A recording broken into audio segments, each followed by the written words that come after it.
let's recap. We got the Ignis traits. Ability scores: Constitution increased by 2, Charisma increased by 1. Age: they reach adulthood when it first assumes its heroic form after burning for at least 20 years and generally lives well into his or her 9th century. Alignment: most Ignis are either chaotic good or chaotic evil, choosing either to burn the world or shed light onto it. By the way, the heroic form, we're not going to call it that eventually. That's just a stand-in text. All right. So up here, variable speed and size. That should be, is that correct with its formatting? Should have a period at the end. That's why it looks so weird. We're missing the period. Now, we'll also make sure that's all bolded. It is. Good. It's bolded. Okay. Variable speed and size. Your size and base walking speed are determined by the form you have assumed. So that's important because depending on which form you're in at the time, you're going to need, your size is actually going to change, as you can see, and your speed as well. Your speed is actually determined by which form you're in, and so is your size. Fire resistance. You have resistance to fire damage. Illuminating aura. As a free action on your turn, you can choose to glow with dim light up to 30 feet in all directions, producing bright light up to half the same distance. As a free action on your turn, you can reduce the radius or douse the light. So that means, yeah, 30 feet in all directions with dim light, and then that you never have bright light matching that same radial distance, and you also never and you don't have you never have it exceeding it either. It's always half the the dim light, but it's a variable you can choose to make it 1 foot diameter, for example. And that's because we didn't want to give them dark vision, because every single freaking playable race and their grandmother has dark vision. So we wanted to sort of avoid that. We didn't want to do the same old, same old. And instead, what this does is you don't need things like the light cantrip. You don't need to do things like that. You don't need to stay with your wizard if you're not one of these playable races and you're not able to do any kind of light cantrip or anything like that. You don't have to stick around with your wizard who can do dancing light or what have you. You can go off on your own, venture off on your own, and still shed light when necessary. We actually, let's see, choose to glow with dim light. Choose to, we're going to actually slightly change that right now, though. As a free action on your turn, you can make part of your body glow with dim light up to 30 feet in all directions. Maybe even your skin. Producing bright light up to half the same distance. This light can become obscured by cloth or other similar material. Actually, well, that kind of implies a metal can't or something like that, but can be, let's see, we'll just say can be obscured. Obscured by cloth, armor, or anything covering it. That means that you have to actually, you'll have to choose your face to glow. I don't like how that cuts off. I may end up tweaking that off camera so that you don't have to watch me do that, but just so that I can tweak the wording in a different order to make it not do this annoying thing. Formatting, in my opinion, is very important, and so whenever you can avoid that kind of thing at all possible, you should do it. Official supplements, by the way, they just let that happen. Well, what they do is, instead of making a gap there, they actually have it set up to make a dash and then go to the next line and just cut the word in half. Personally, I really hate whenever that happens. I don't like the way that looks. I don't like having to read half the word and then go to the next line, and that's mainly though because I'm a slow reader. I read as fast in my head, almost as barely faster than what I'm reading to you whenever I read out loud here. So anyway, third eye open. You can cast the Identify Caster cantrip. Constitution is your spellcasting ability for this spell. So that's not part of this. Neither is third life arena. Yeah, sorry, life cycle is, but not this one. We're just going to remove it because I was keeping it in there so we could change it later and just keep the formatting. It'd be easier to do that. But we have enough of them now. A copy and paste will just generate one, and we don't need to worry about all that. Life cycle. You do not eat food or drink water as long as you have access. See, that's not accurate. That is the original feature that used to be there. We just named it life cycle. So we're going to go ahead and actually change this to something like a very brief description. It's not going to be the final at all. But you can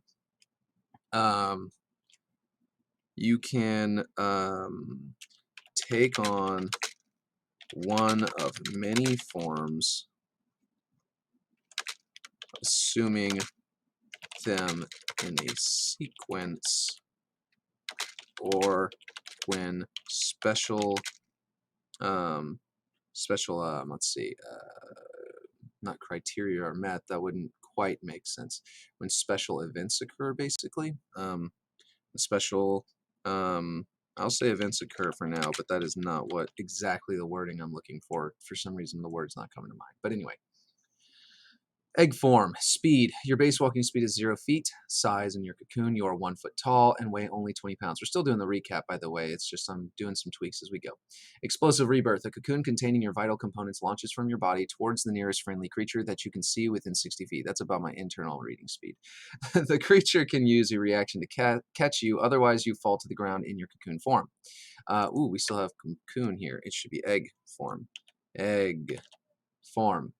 And actually, this is still an egg containing your vital components launches from your body towards the nearest friendly creature that you can see within 60 feet. The creature can use a reaction to catch you. Otherwise, you fall to the ground in your egg form. By the way, this kind of reminds me of Piccolo from Dragon Ball Z. Piccolo from Dragon Ball. You never see it happen in Dragon Ball Z, but the Namekians are capable of harnessing all of their energy into their body to generate a small egg and give birth to another Namekian. They're actually asexual. Piccolo is not a boy. He can be. He could have the gender of a boy. He could be a man, but he's not a but he has no sex in that regard. They do not have reproductive organs. That's interesting about them. But the creature can use a reaction to catch you. Otherwise, you fall to the ground in your egg form. You remain in your cocoon, in your egg, for 1d6 hours or until you are engulfed in fire that would deal fire damage. Now, okay, we're going to actually, I think I finally thought of how we're going to do this real quick. You remain in your egg form. We're going to say for 2 hours. Yeah, you remain in your egg form for 2 hours. See, I was thinking before that we needed to make it match something like the meditative state for the elves, because I didn't want to give you a shorter long rest than elves are capable of, because then you're so much more capable. But it also occurs to me that during those 2 hours, you're fairly defenseless. I mean, someone could steal you from your party while you're in that egg form. A thief could sneak in and literally take your egg. Also, you can't participate in any nighttime activities such as being on watch during the time you're in the egg form. You can only see, I'm probably going to make it to where you can only see a radius around you of about 10 feet or maybe or 15 feet diameter. So 5 feet in each direction is what I meant to say. So you remain in your egg form for 2 hours. Okay.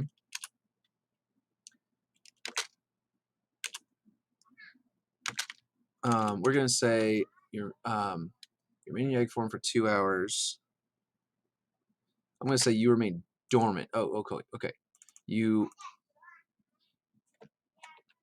are dormant in your egg form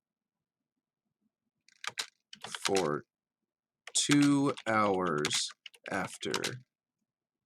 Oh wait, actually, we can actually make this variable. We could say 1d4 hours after you are dormant in your egg form for 1d4 hours after entering it. Actually, you know what? We're going to say after assuming your egg form you are dormant for. Yeah. After assuming your egg form. Oh, what did I do? I hit the wrong button. You are dormant in your. You are dormant. After assuming your egg form, you are dormant for 1d4 hours. Before you begin to stir.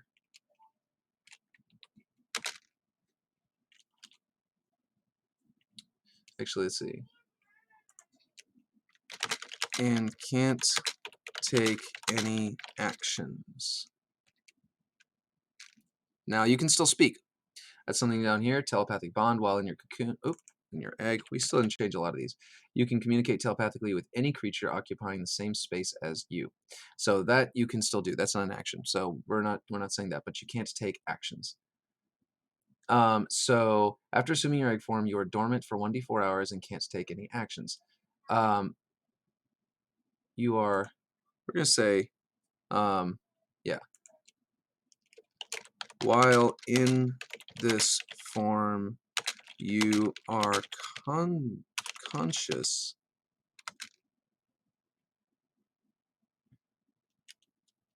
as normal. So you can be made unconscious with spells that make you fall unconscious. You can be made unconscious by dropping your hit points or something to that effect. So we do have some kind of, layer of interest there. So while in this form, you are conscious as normal. That's not worded very well. We may change that too. Let's see. Why I think it's not normal, by the way, or we're not worded very well, by the way, is just as normal just feels, I mean, it's technically how we would speak, but it feels uncomfortable reading it. You know what I mean? While in this form, you are conscious should be all I need to say. As normal feels like strange. Anyway. And you...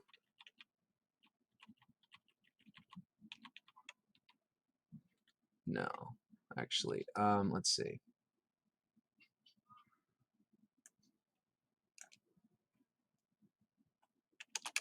Let's see. Okay. You begin to stir.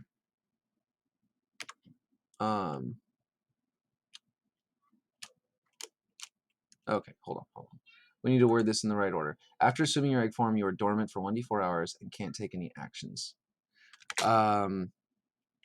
While in this form, you are conscious as normal, and you begin to stir at the end. Let's see. After. Okay. You are dormant. We have to say something specific here. You are dormant, incubating for 1d4 hours. That way we can refer back to incubating. While in this form, you are conscious as normal. You begin to stir after incubating for that time. Okay. So what we could do,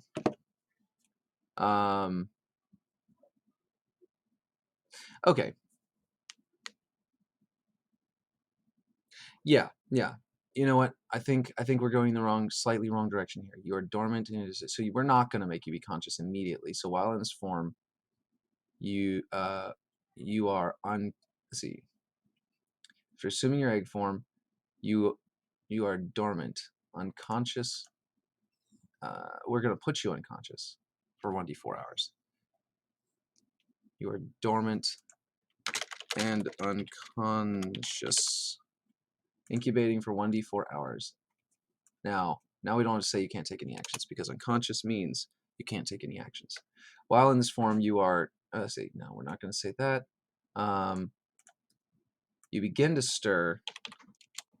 You begin to stir in your egg after incubating for that time.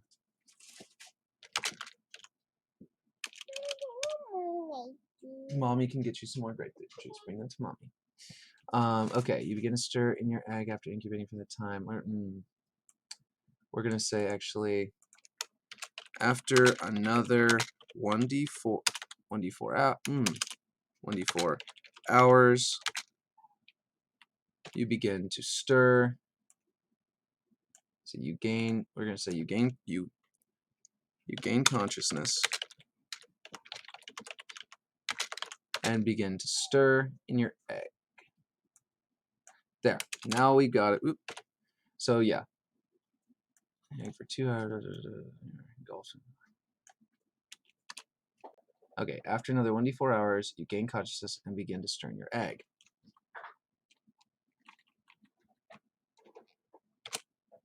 If you are engulfed in fire, that would deal. If you are conscious, see, while conscious,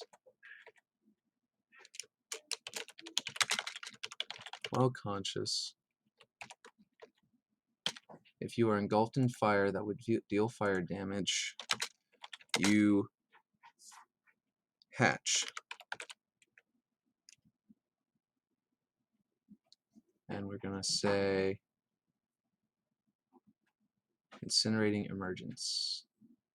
You hatch into your spark form using the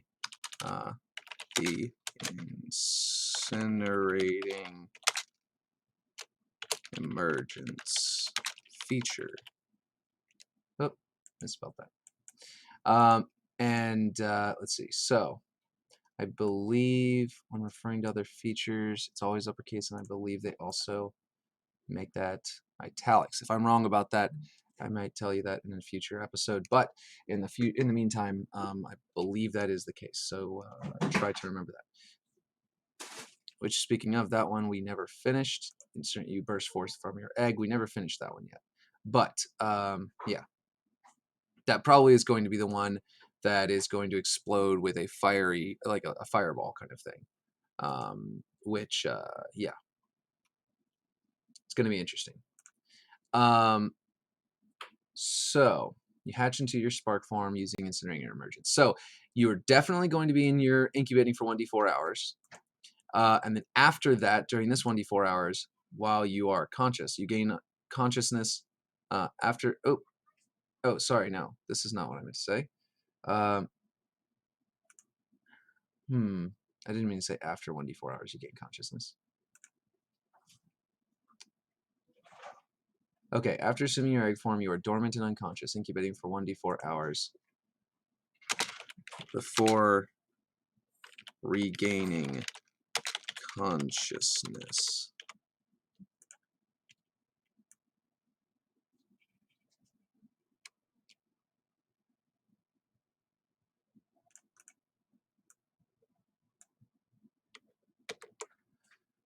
I can't believe I worded it that way. After regaining, because I was totally off from what I was trying to do. All right, after you regain, I'm going to have to figure that out again. Consciousness and begin to stir. Consciousness, you begin to stir in your egg. Or actually, we'll just say you stir in your egg.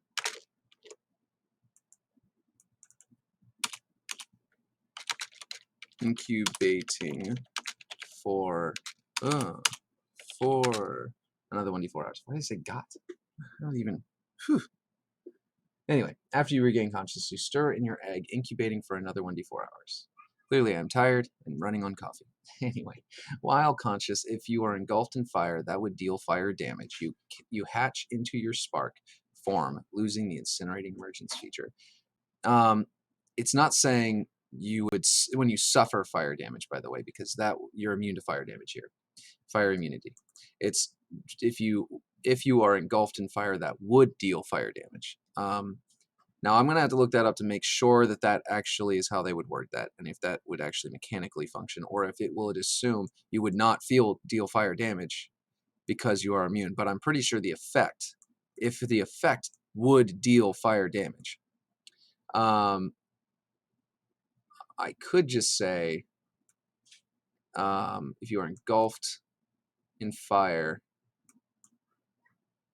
it would deal fire damage to a creature that is not immune. No, that doesn't make any sense. I'm just going to leave it as is for now. These are the kinds of things I will tweak. Oh, no, don't do that. It's the kind of things I'll tweak off camera because they're little nonsense. But it is important for wording, and I think that showing that in some kind of future video would be a good idea, or just seeing the little bit I do show you. Telepathic Bond. While in your egg, you can communicate telepathically. Encasing aura. Friendly creatures within 30 feet of you benefit from a protective aura. When a hostile creature attacks one of the friendly creatures your aura is protecting, they make the attack with disadvantage. Blessing of the Young. As an action, you can cast the Bless spell once at will without expending a spell slot. You regain the ability to do this when you form your cocoon again. Dazzling Shell. As an action, you can cast the Color Spray spell once at will. Without expending a spell slot, you regain the ability to do this when you form your cocoon again. And then Spark Form. Speed. Your base walk speed is 20 feet. Size. While you're merely a spark, you are 2 to 3 feet tall and weigh around 40 pounds. Incinerating Emergence. You burst forth. I'm going to say that because that sounds cool. From your egg in a fiery explosion. Creatures within 5 feet of you must make a DC. We're going to say, okay, this is going to basically be a fireball. We're going to make this be, do we want it to scale with you? Do we want it to be intelligence? I think we want to make constitution because it's an explosion of your bodily energy, your force. And we already gave you constitution up here. So, creatures within 5 feet of you must make a, we're just going to say a dexterity saving throw. Saving throw or take. Now, we don't want to be as powerful as a fireball. We're going to do 4d6 fire damage. Now, that's not going to be a huge amount. It's like half a fireball. But it's a huge amount at first level. But it's all about timing it, and it's a fastball special kind of spell. My players, I was telling them about it, what we created, and they were talking about, and they watched it afterward, but they were talking about how it feels like a hot potato. You know, you might be passing around this egg to gain its benefits between all the different people in the party, and then all at once you might have yes, mommy will take care of you, and then you might, toss it to an enemy and make it explode. But the point is that, you must make a dexterity saving throw or take 4d6 fire damage. Okay.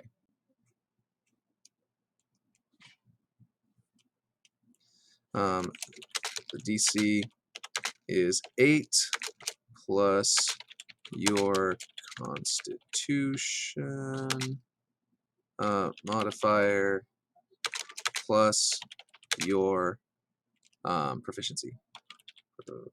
Proficiency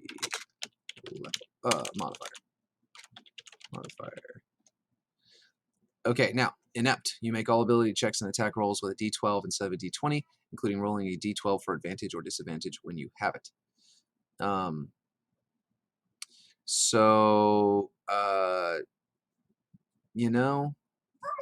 This does not bar you.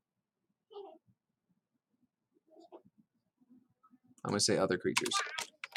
Other creatures within 5 feet of you must make a dex, because you're immune to this fire damage. Specifically, even if you're not immune in this form, you are immune in the egg form, but you're only resistant in this particular form. We're going to make sure that you're not taking this damage. Inept, you make all ability, childlike energy. You get an additional action and can take 2 bonus actions on each of your turns. So, that's to basically, inept is going to make it to where you almost always miss and stuff like that. Oh, right. I need to mention this here. Including rolling a d12 for advantage or disadvantage when you have it.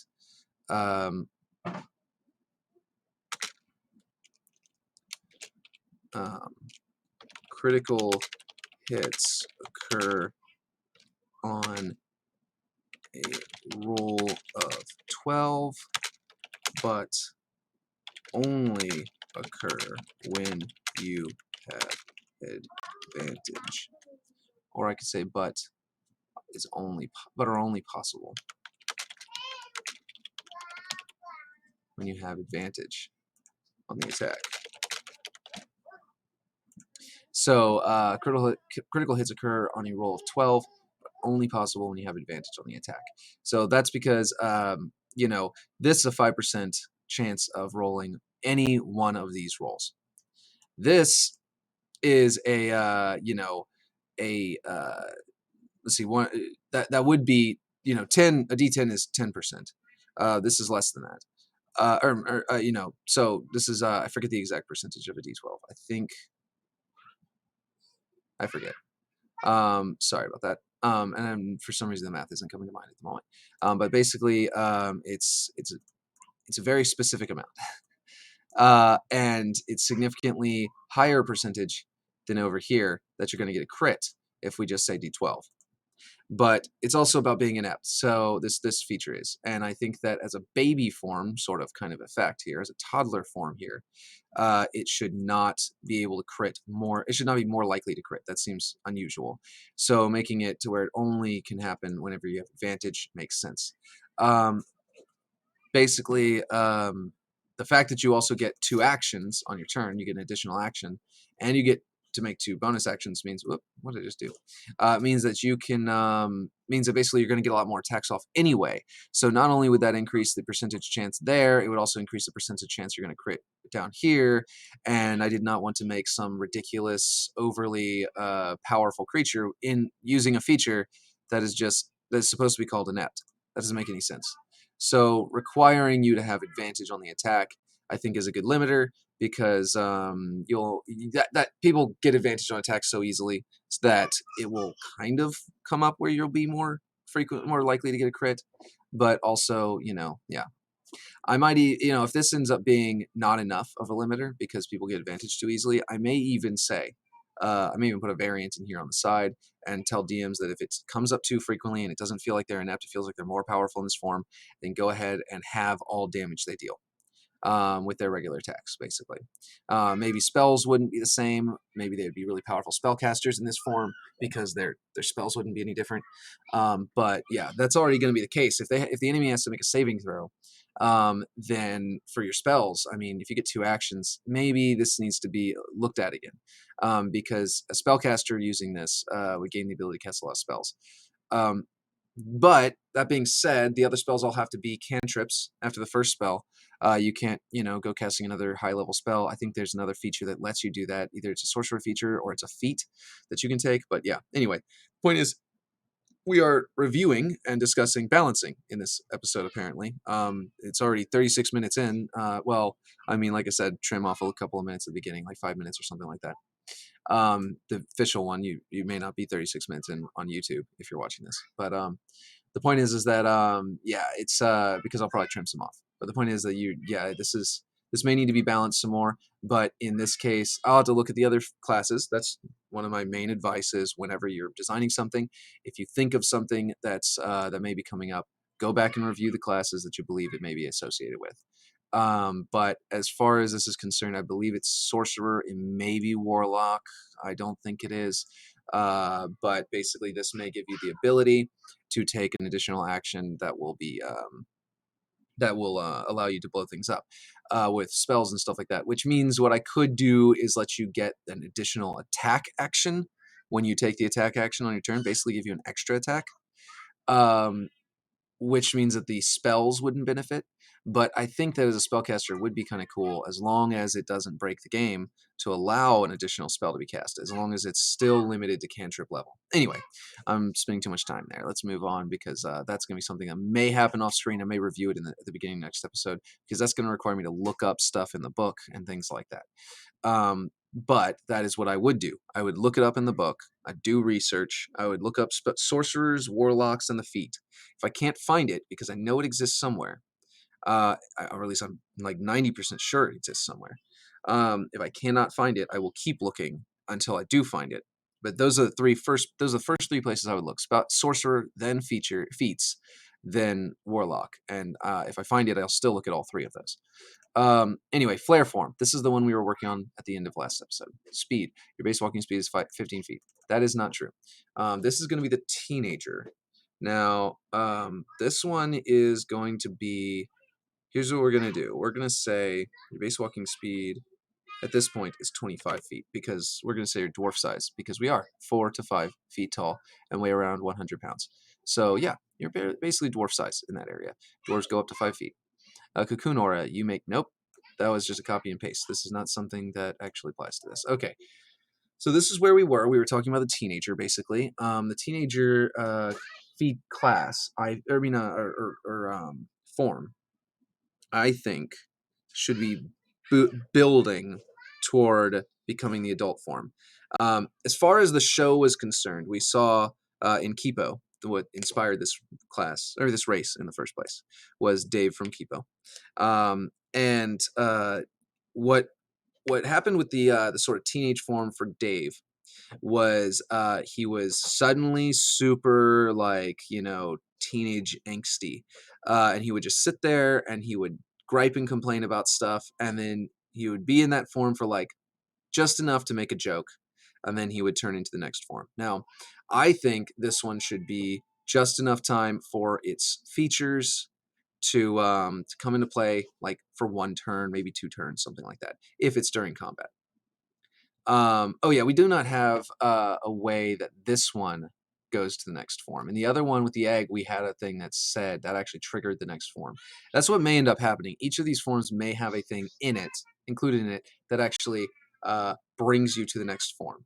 In which case, it could be like, for example, childlike energy may be that we might actually put in there that you continuously tick up every single time you take an action. It increases an action or bonus action, or maybe just actions, not sure which. But if you take an action or bonus action on your turn, you sort of might gain a point. And once you reach a certain number of points, if you're doing 4 on your turn, then we might make the goal become 8. So that if you maximize your actions and bonus actions in 2 turns, you become the teenage form.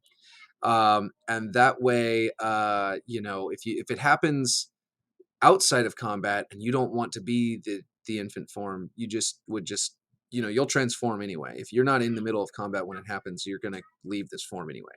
But for a second, you'll be in it, and it'll be, you'll be able to roleplay that a little bit. It'll be funny. It'd be fun or funny, or you just be like, yeah, and then I become a teenager. You can just role play it like that. But if you want to, you can have fun with this. But anyway, you get an additional action. Yeah, we're gonna say that for now. Actually, I like that. When you take an action or bonus action, you know what? An action. Whoop. Yeah, we're gonna say or bonus action. We're not gonna make reactions apply to it as well. We're just gonna do, when you take an action or bonus action, let's see. You gain an intensity point, or a heat intensity point.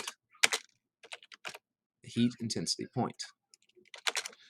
When you reach 10 or more points, I don't know how you'd gain more than one instantly. So when you reach 10 points, I don't know if you can take more than one action simultaneously, but just in case.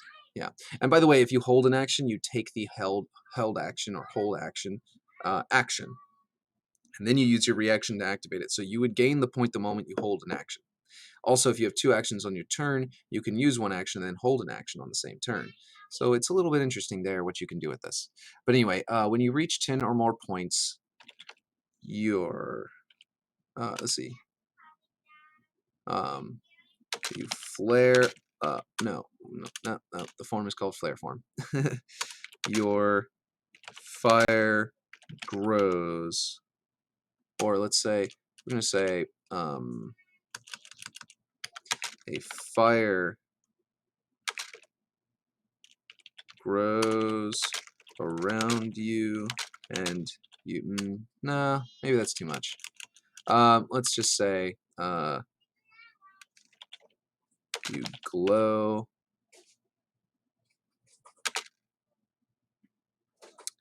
we're going to say glow with dim light, with 30 feet of dim light. 30 feet of dim light, or sorry, we have to say radius, don't we? You grow with a 30-foot radius of dim light.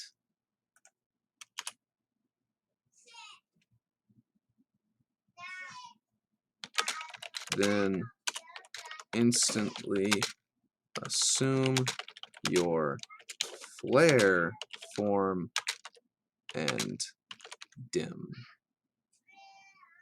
And the transformative light dims. The reason we specified transformative light is because we gave you the ability to create light on your own.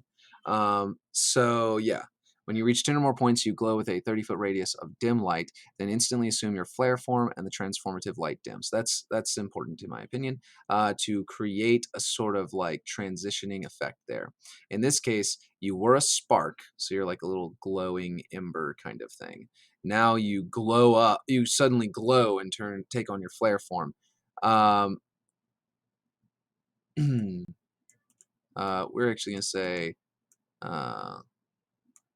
dims. Dims, not just dims, it actually is going to go out completely. We'll say douses. The transformative light, that is not how you spell douses. Let's see, douses, there we go. I'll put a C instead of an S. Description of what lets this subrace, of what sets the subrace apart. I am going to have to put some description forms into these, but I think that's going to be fine for later. Speed, your base walking speed is 25 feet. I might do that between this stream and next stream so that whenever people jump into the show next time, they'll be more inclined to, or they'll understand what I'm doing without me having to fully describe it. They'll be able to read it as I'm talking about the features. Speed, your base walking speed is, or I could just read that description next time as the recap, because we've already recapped all the features in this episode. Speed, your base walking speed is 25 feet. Size, yeah, cocoon. Okay, so in the flare form, the idea is going to be, I like the idea that you kind of, the last one was high mobility, multiple actions, not very capable. This one, I feel like if we want it to be a sort of, to mimic his Dave's personality in his third form, technically, then I feel like what we could do is that we could give you a bonus for not moving in some way. We could go the opposite route and make it to where it's like you stay still and just start to grow in size at this point. But what I think we should do is on each of your turns, you roll a check and to transform into your adult form with this one, because I feel like that's at this point you're trying to do that. You know what I mean? Like whenever you're in the childlike energy phase, you're growing. You're trying to do that. So I feel like the points are what would make sense. We could continue to do the points, honestly. But yeah, actually, you know what? You know what we could do? We should make its own feature. We could keep using this feature for now. What we'll call it is, it's something like,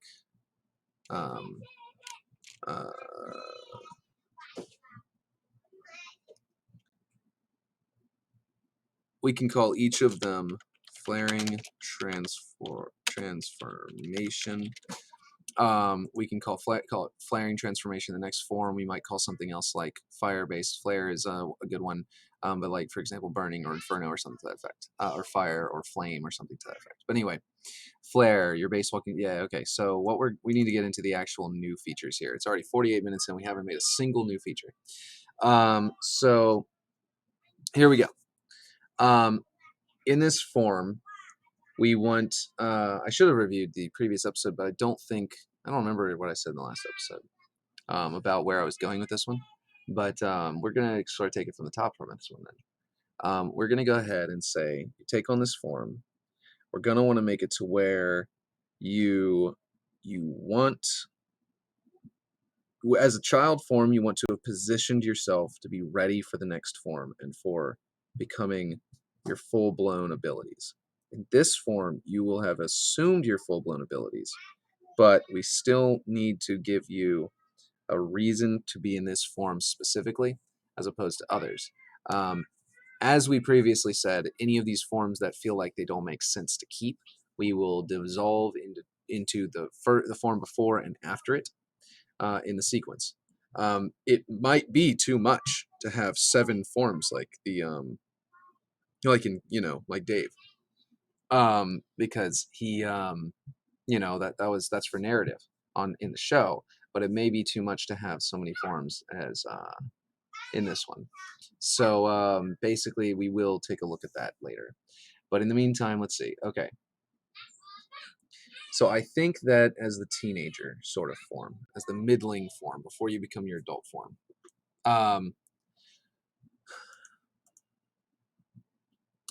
that first off, adult form is going to be the basic form. We can just create all the forms really quick, because I think that fire form would be the adult form. I can't remember if I'm missing one at the moment, because I know there's 7, and we have egg. Basically, we have for him it was cocoon, toddler, teen, adult, hero, and sort of elder. I think he had a baby form between egg and toddler. That was anyway. Yeah.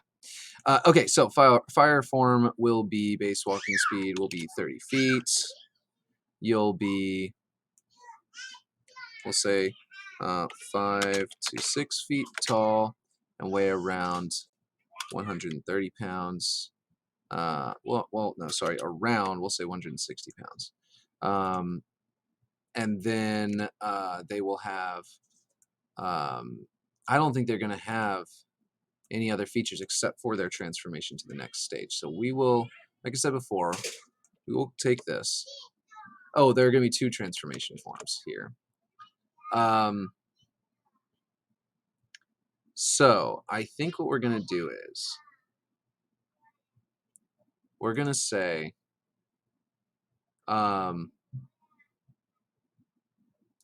so flaring transformation is going to be, no, not flaring. That becomes the flare. And we're going to do here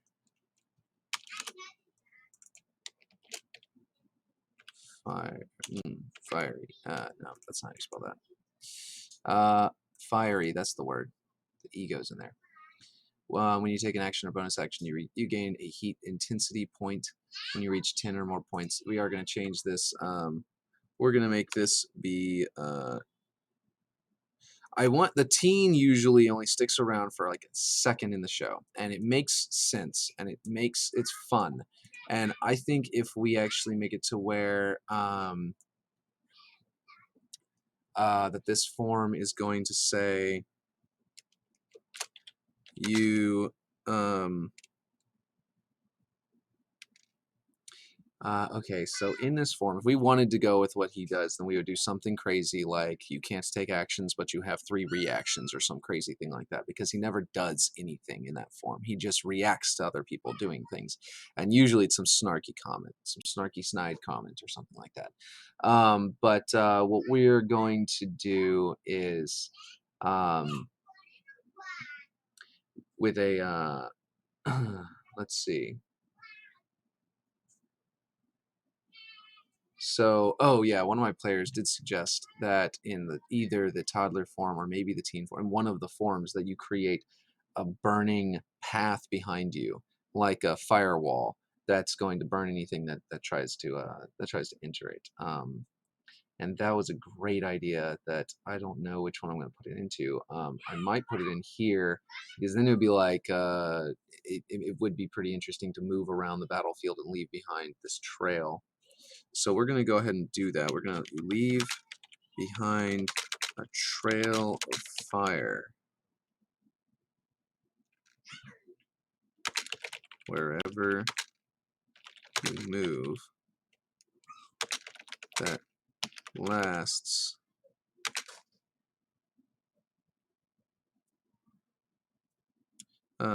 let's see. That lasts, we're going to say until your form changes. I mean, if we say it lasts until the form changes, then it would go away pretty quick. And I think, and it would be like, yeah, you move, and then now it's dousing. That makes sense. That lasts until you transform is the simplest thing to say. The fire occupies any space you occupied on a turn. Let's see. You leave. You occupy or leave. Occupy or leave on, let's see, while in this form, and deals 1d6 damage to any creature occupying the same space. Let's see. Damage at the start of. At the start. Let's see. Okay. The fire occupies any space you occupy or leave while in this form. Deals 1d6 fire damage. Fire damage at the start of. Let's see. To any creature occupying the same space at the start of that creature's turn. Occupying the same space at the start of that creature's turn. Yeah, okay, there we go. The fire occupies any space you occupy or leave while in this form and deals 1d6 fire damage to any creature occupying the same space at the start of that creature's turn. Now, you would be taking this damage as well in that case, which means if you start your turn,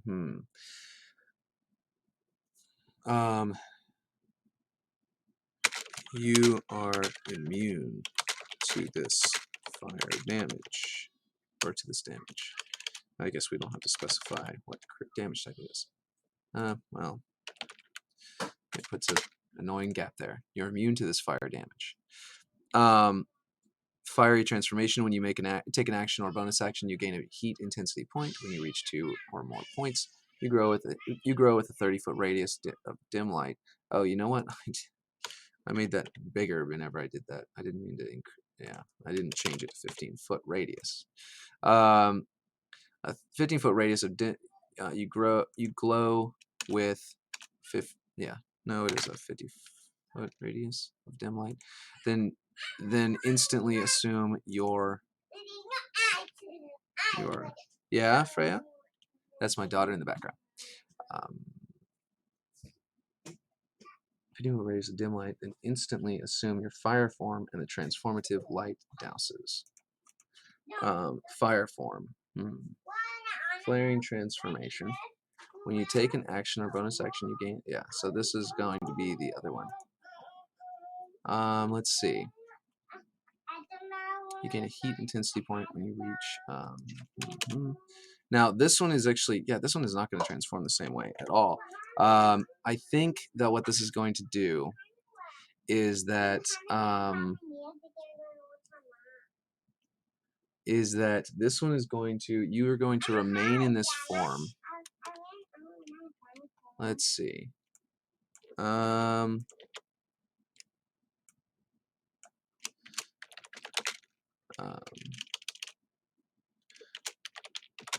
Daily aging, or aging badly is probably aging badly, or consuming. You know what? Yeah. Consuming fire. Consuming fire.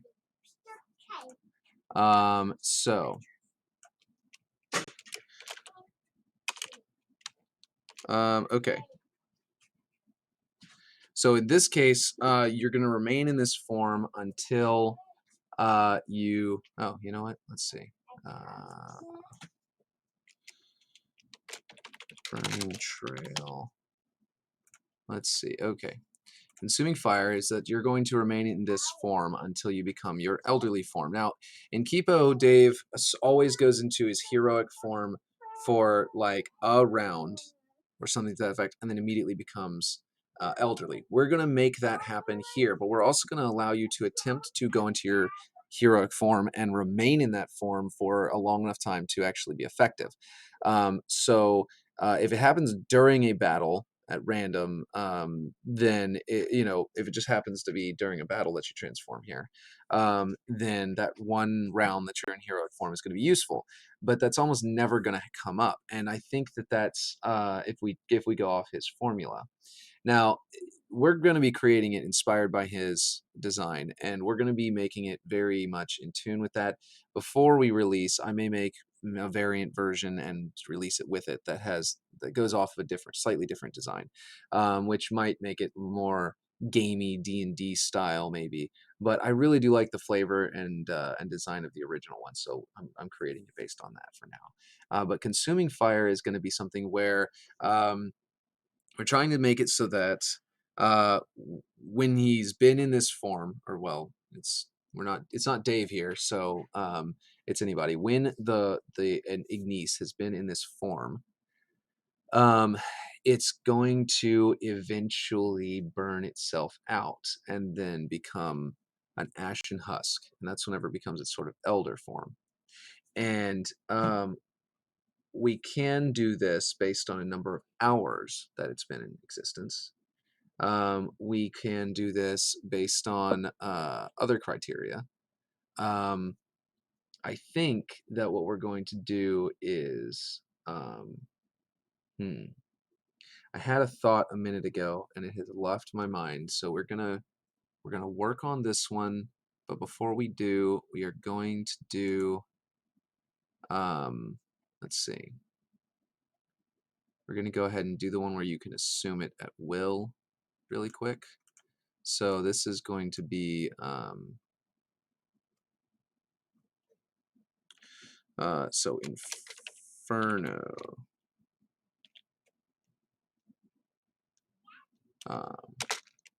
Transformation.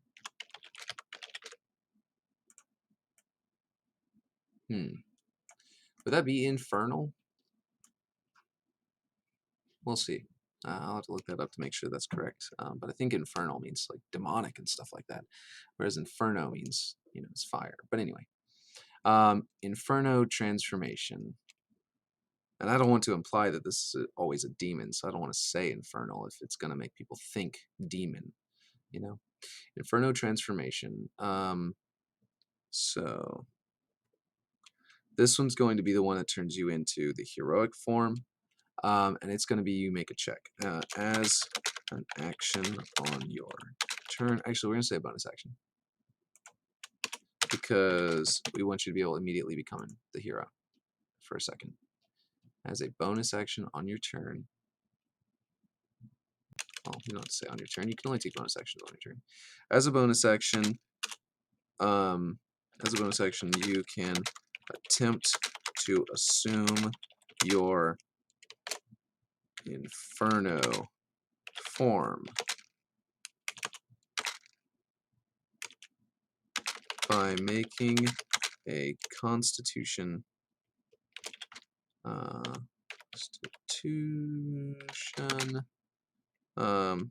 check. Yeah, no, we don't have to say it that way. We're going to say it slightly different. We're just going to say that. Make a Constitution check. No, make a DC 20 Constitution check, adding your proficiency modifier. So you are attempting to become a blazing inferno. So you make a DC 20 Constitution check, adding your proficiency modifier. Now, it's DC 20 because I want it to be very difficult. and that's, you know, basically, yeah, that needs to be uppercase. And that's basically what I was thinking. Um, on a success, you transform into your Inferno form. Inferno form. And by the way, let's see.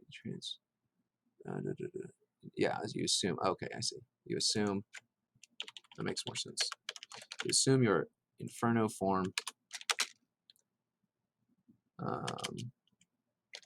I guess we'll do the whole light and everything. You glow. And then instantly assume. Okay. You glow with a 15-foot radius of dim light and instantly assume. We're going to say bright light this time. For bright light, then instantly assume your Inferno form.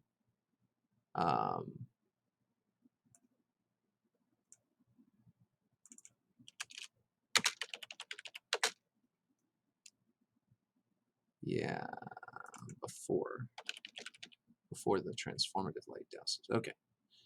So we're going to say that for the transformative light douses. All right, so Inferno Transformation. As a bonus action, you can attempt to assume your Inferno form, make a DC 20 Constitution check, adding your proficiency modifier. On a success, you glow with a 15-foot radius of bright light, then instantly assume your Inferno form before the transformative light douses. All right. So that is going to allow us to take on that form. We're going to go ahead and copy and paste this one, create that form really quickly. You might notice that it takes a lot less time to create the content than to talk about it from the previous week, and maybe I should stop doing the review or the recaps. Let's see, Inferno form, or I could cut them out on YouTube, maybe something like that. But I think what I'm going to do is I'm going to make it to where I'm going to give you the thing to skip them. I'm going to put a little link in the top right corner of every episode that allows you to skip to the end or to the point where you're not that. And I'm going to put in the description as well. But yeah, anyway, I already did that, I believe. Maybe I didn't. I don't remember. Burning Trail. We're not doing that one. The Inferno form. Fiery wings. I know we're giving you wings for sure. Dave gets them, and we already made it like a phoenix, so we're giving you fiery wings. Wings. What wings? Wings of concentrated fire flame burst forth from your back, giving you a fly speed of, we're going to say, 30 feet. Doesn't have to be a super long fly speed. We just want to give you that. And let's see. We're going to call it flaming wings, actually, or burning wings. That sounds cool. Burning wings. Burning wings. Wings of concentrated flame burst forth from your back, giving you a fly speed of 30 feet. We're going to sort of basically grab each of the features that are good about each of these forms. So this one, which is not actually going to be called additional action. Yeah, we're not doing that on that one. This is the adult form. Wait, spark form. What did I do? Oh, I see what I'm doing. I messed up. So I need to where did it go? Okay. So what did I do? What happened to my stuff here? Okay. I think Word is messing up. This is Word 2010.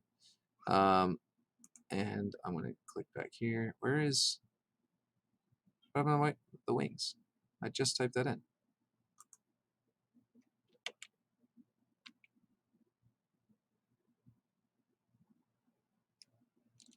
Burning wings. Did I somehow paste? Okay, I need to cut that. Fire form. 30. Okay, what did I do?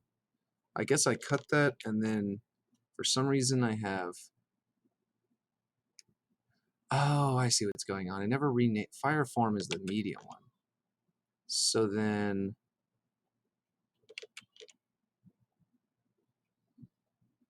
Inferno form. Okay, I see what I did. Okay, my bad. Okay, I don't know how I did that, how I got lost, but... Okay, so we have fire form. I normally don't do it this zoomed in. I think that's throwing me off a little bit about keeping track of where I am. So we need to go, let's see. Fire form is the low one. You know what? Let's call it flame form for the medium one. Flame form.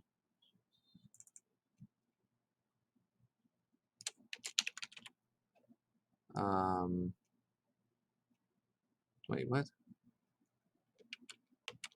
Okay, I'm confused what's going on here. We've got spark form. Oh, we got flare form. How did it become fire form? When did I change that? I have no idea when I did that wrong, when I messed that up. But we also somehow got this one messed up. So flaring transformation needs to replace this one because I think and then we take on your fire form. I'm gonna say fiery. No, fiery has the fiery form. Fiery transformation. I have no idea what I did there. I'm sure you watching at home probably just watched me do a whole bunch of nonsense and then or seeing me do it and I just didn't even notice, but I just fixed it all, I think. When you take an action or a bonus action, you gain a heat intensity point. We're just going to 2 points here because I want it to only last maybe a round, or if you choose to take fewer, but yeah. You glow with a 15-foot radius of dim light, then instantly assume the fiery form, your fiery form before the transformative light douses. There we go. Okay, and this one has Inferno Transformation, which is the one that allows you to, as a bonus action, do it. And this one, Fiery Transformation, take an action, but yeah, we don't want that. What we're going to do is this one is going to be, Consuming Fire is going to be its Consuming Fire.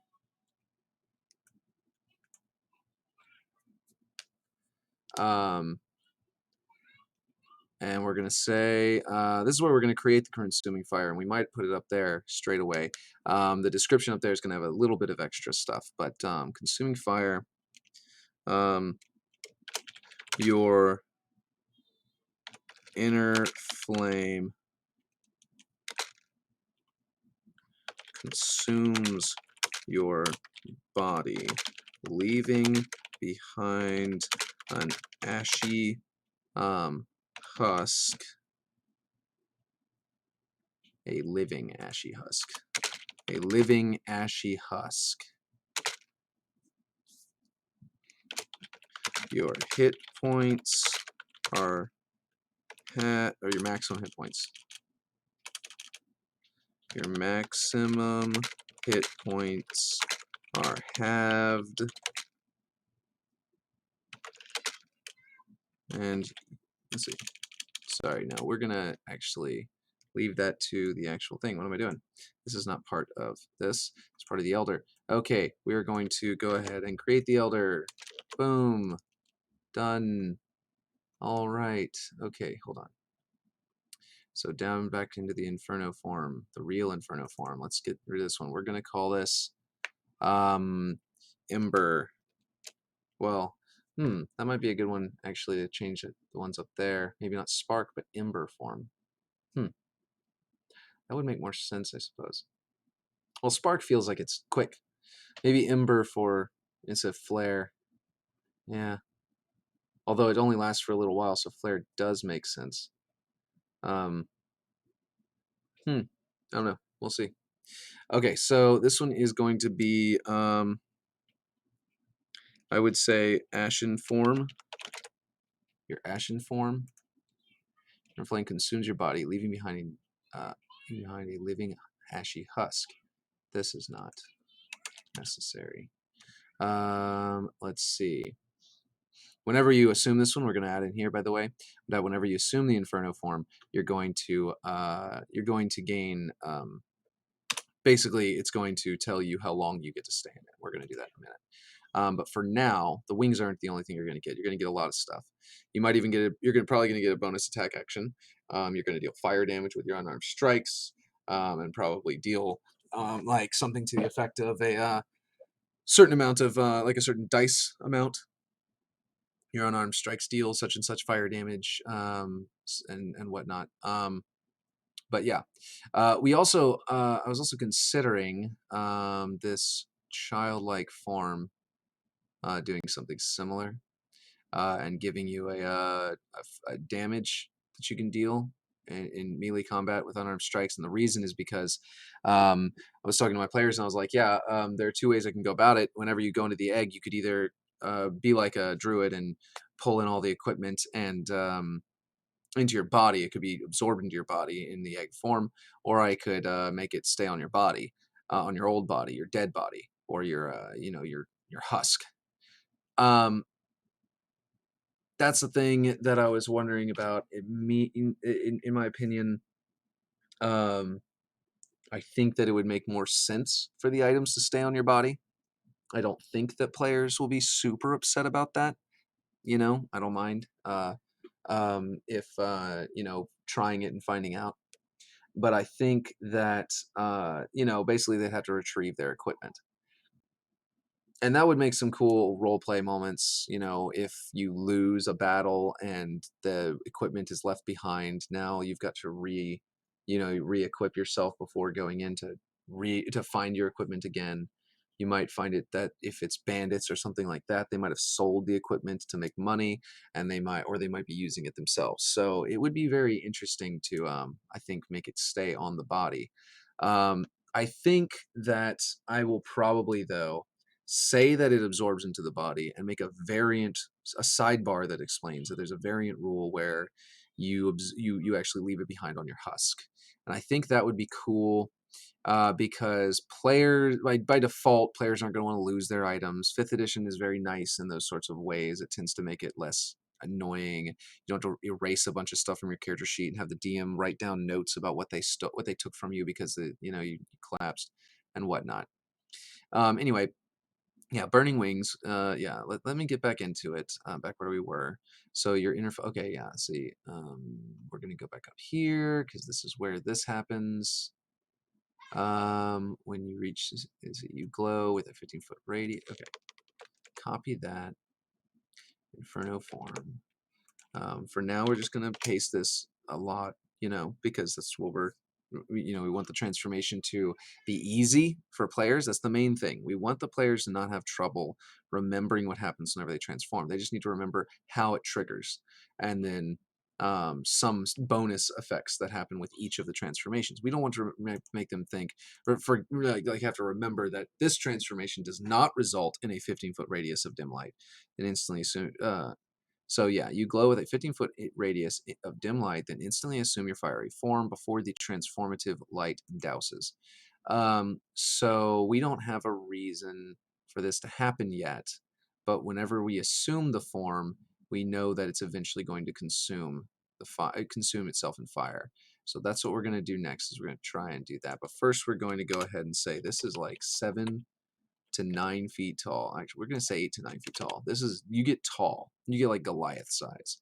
And weigh around, we're going to say 250 pounds. Wings of concentrated flame burst forth. We may even actually, by the way, increase this one up to, let me say you around 180 pounds. What do we do? Nope, that's not right. Fiery forms, 180 pounds. Is it teenage? Did I turn the flare? I can't believe I messed that up. Yeah. Yeah, that's the stuff that you guys probably watched me happen, and then watch me do, and then Yeah, see? Look at that. I've even got the feet wrong. 25 feet. I probably copied it and then immediately went into the original one and started changing it. But anyway, so we have a so now we have flare form, consuming fire, fiery transformation. When you take an action or bonus action, you gain a heat intensity point. When you reach 2 or more points, you glow with let's see, with heat. Yeah. You glow with a 15-foot radius of dim light, and let's see, Inferno Transformation. As a bonus action, you can tip. Okay, so the other one is consuming fire. We just created consuming fire. Your inner flame consumes your body, leaving behind an ashy husk. You glow. So you assume your ashen form before the transformative light douses. Okay, so I kind of want to say something to the effect of it's possible that we could deal fire damage to anyone you grapple here. So I think that's what we're going to do.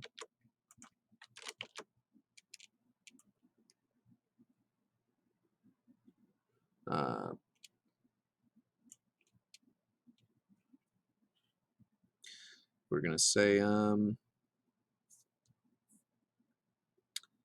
burning wings sounds really cool. Burning would also be a good one down here, though, so we may end up changing that one. But let's see. Yeah, we may do that because burning grasp would be really cool. Or fiery grasp, actually. Fiery grasp. Let's see. When grappling a creature, you can focus your inner fire into your hands as a bonus action to deal 1d6 fire damage to the grappled creature. That was simple. When grappling a creature, you can focus your inner fire into your hands as a bonus action to deal 1d6 fire damage. You know what?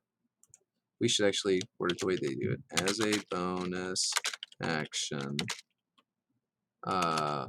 when grappling a creature, you can focus your inner fire into your hands to deal 1d6 fire damage to the grappled creature. So, yeah. Or to the creature you are grappling. I believe that is the correct, that would be the correct word. To the creature you are grappling. There we go. Okay, so that's good. Consuming fire, yeah. Burning wings, fiery grasp. Let's see. Now, if this is all that happens, we need to find out when this happens. And that's what we were saying up here is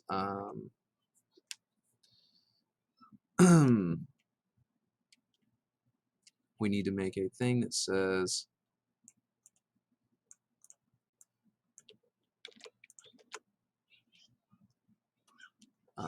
we were wording it up here as we have incinerating emergence. We're going to go with the flare form needs one. We're going to call it a flaring. We might switch this to ember form and call this flaring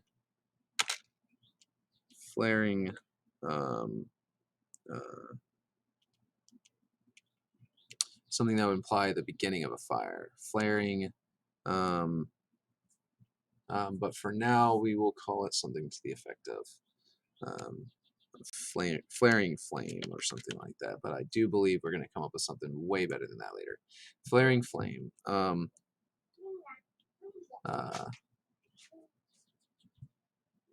Let's see.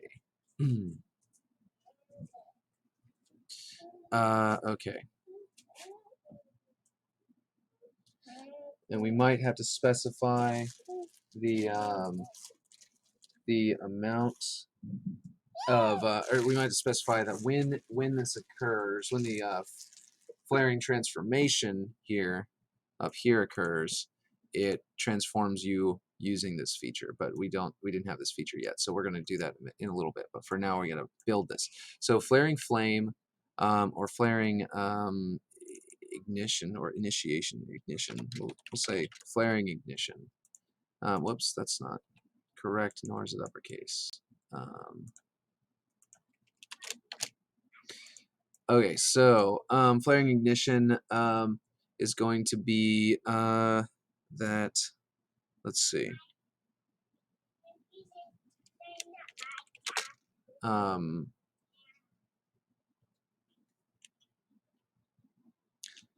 Fire erupts from your skin.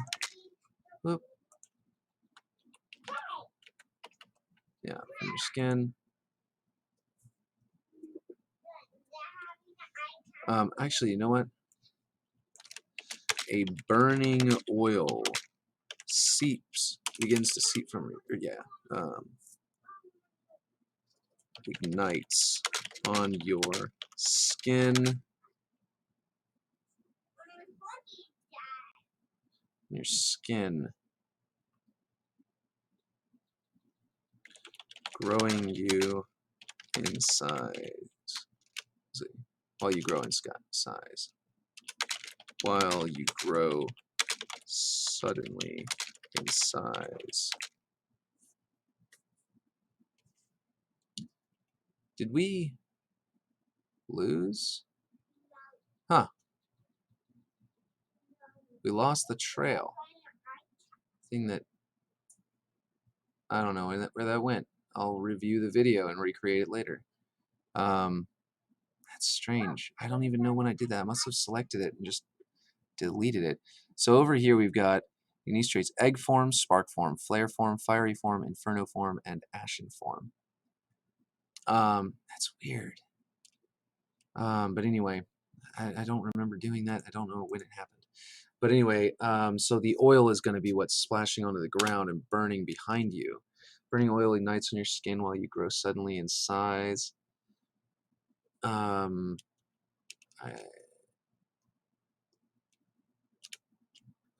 So yeah, we'll review. I guess I'll review how I'm going to do this. I mean, there needs to be something here that initiates the transformation. There needs to be something over here that sort of receives it.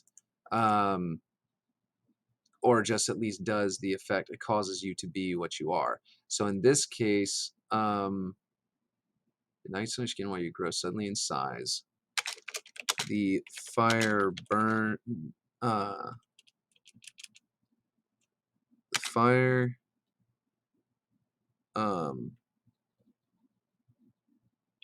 Deals damage to. Yeah, we're gonna actually take. Okay, this is what we're gonna do. So our Inferno form has the fiery grasp. We're going to give you this without you having any control over it, but it's not going to deal any, let's see. Let's see.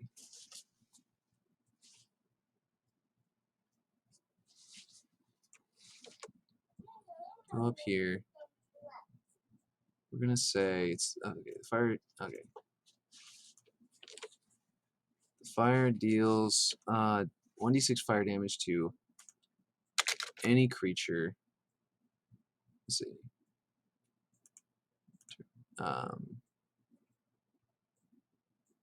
When grappling a creature, the fire, we're going to say something like that.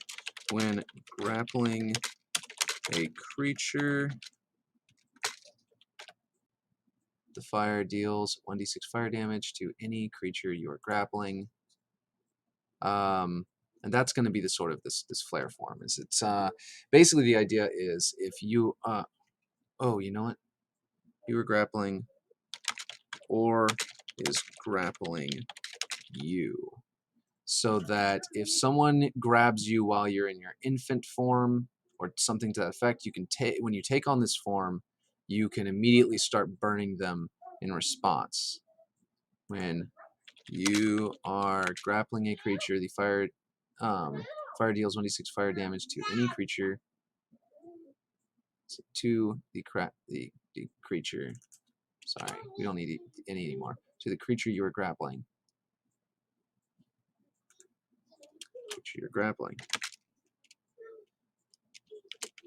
Creatures grappling you also take 1d6 fire damage at the start of each of their turns. A creature that is grappling you also takes 1d6 fire damage at the start of each of their turns until the grapple ends. Until the grapple ends. Okay. So, and then finally, actually, I could get the oil on them and it could burn until you transform, just like with the running thing.